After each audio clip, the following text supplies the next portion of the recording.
All right, this is K-Roc, the Truth Hammer, with the next episode on how we are going to become free from the Zionist, fascist, New World Order, central bank dictatorship.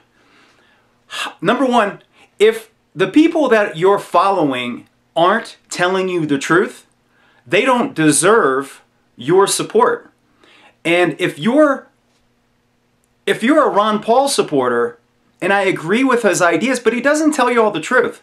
And I'm here to expose some of that, and it'll become very apparent the difference. Number one, we live under a Zionist, fascist, central bank dictatorship.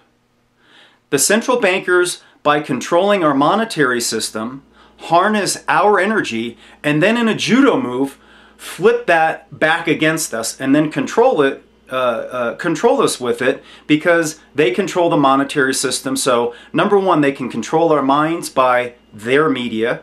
They've got unlimited money to do that because they have harnessed our monetary system and our energy.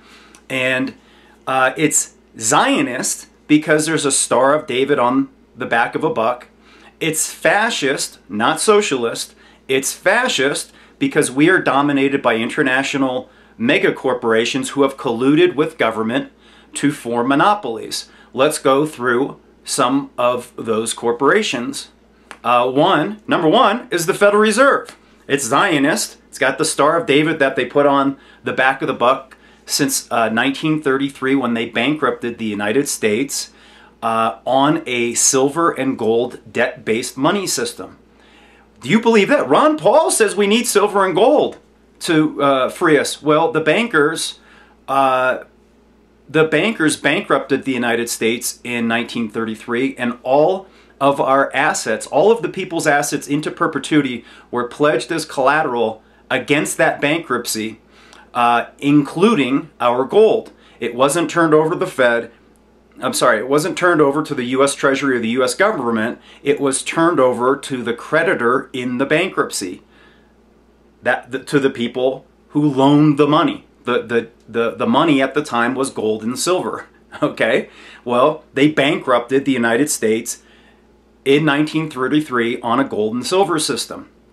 Since then, the creditor is our real government. In any bankruptcy, the creditor makes all the big decisions. So that is the prime corporation that we are enslaved through. So that's a corporation colluding with government to create a monopoly. That is fascism.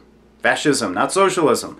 Whenever you're trying to answer this question, if there's two parties involved, meaning there's people, flesh and blood people, and a government, and the state has all the power over those people, that is socialism. There's just two entities. When there's three entities, three players, you have a government, you have the people, that's the socialism part, and then when you add a third player, the corporation, that creates fascism. So whenever you're questioning these things, always use that criteria. You can figure it out real quick.